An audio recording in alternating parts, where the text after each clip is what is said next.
دەڤەری سۆران و ڕەواندز و چۆمان سەرەڕای وەرزەکانی تر لە وەرزی زستانیش بە یەکێک لە ناوچە گەشتیاریە گرنگەکانی پارێزگای هەولێردا دەنرێن و خاوەنی چەندین ناوچەی گەشتیارین و ساڵانە بە هەزاران گەشتیار ڕوو لەو ناوچانە دەکەن بۆ بەسەربردنی کاتەکانیان.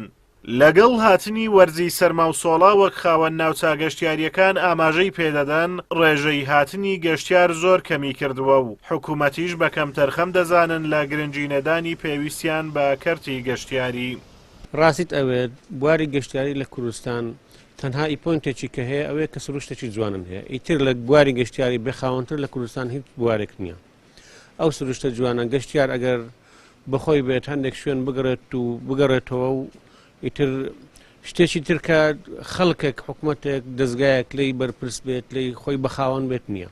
لە هەندێک شت خاوەندداریەتی ئەکرێت مەسەلەن شوێنێکت کرد زەری بەدێت گومرگ دێت کارەبا دێت ئاو دێت دەخل دێت هەموو دێن بەسەر وەرەکەن کاکە چت پێیاکردی وەرە شتێکی بدە بە ئێمە. بەڵام لە ڕاکێشانی گەشتیار لە تربیەتکردنی ئەستافی گەشتیاری لە چۆنیەتی تەعاملکردن لەگەڵ گەشتیار لە ناساندنی گەشتیار لە دەلیلی سیاعی ئەو شتانە هیچ شتێک بەناوی کاری گەشتیاری لە کوردستاندا بوون نییە. بەنسبەت گەشتیاری گەشتیار حتمەن بە وەرزی سەرما و سۆڕشوانە تۆزە کەمتر بێتەوە کەمتر زیاتر ڕوو لە شوێنی گەرمتر و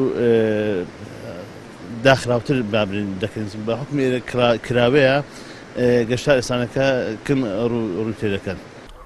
هەڵکەوتەی سۆران و ڕەواندز و چۆمان وا هەڵکەوتووە ناوچە شاخاویەکانی لە وەرزی زستاندا بەفری زۆریان لێدەبارێ و بۆ ماوەی چەند مانگێک دەمێنێتەوە.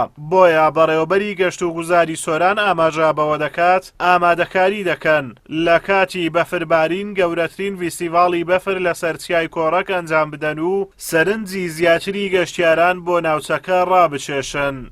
چەند ڕۆژێکە بۆ وەرزی زستان و واروەها سەری ساڵ ئامادەکاری باش کراوە بۆ ئەوەی بتوانین لە وەرزی زستان بە هەمان شێوە وەرزەکانی تر ئێمە و گەشت و گوزار بتوانین کۆمەڵێک چالاکی ئەنجام دێن و هانی کردی تایبەتیش دێن بە تایبەتی شنگلبانە و کۆڕەک بۆ ئەوەی احتیفالات واروها چالاکی گرنگی تایبەت بە گەشت و گوزاری زستانە ئەنجام بدەن. دوێنێش من بەخۆم سەردانی چای کۆڕەشی گەشتاریم کرد بۆ ئەوەی بتوانین لە نێوانی 15 بۆ 21 ئینشاڵە گەورەترین فیستیڤاڵی بەفر ئەنجام بدەین لەسەر چای کۆڕەک بۆ ئەوەی بتوانین جەزبی زیاتری گروپی کۆمپانیا گەشت و گوزاریەکان بکەن. بۆ ڕاکێشانی گەشتیاری زیاتر بۆ ناوچە گەشتیاریەکان پێویستە کەرتی گەشت و گوزار لە هەرێمی کوردستان پلانی تایبەتی بۆ هەر چوار وەرزی ساڵە بێت و کەرتی گەشت و گوزار ببێتە سەرچاوەیەک بۆ بەرەو پێشبردننی وڵات. بەپێی وتەی نادڕستی وتەبێژی گەشت و گوزاری هەرێمیش لە ماوەی 9 مانگی ڕابردوو 2,300,000 گەشتیار هاتوونەتە هەرێمی کوردستان. ئازادۆمەراوەی کەناڵی ئاسمانی پەیام سۆران.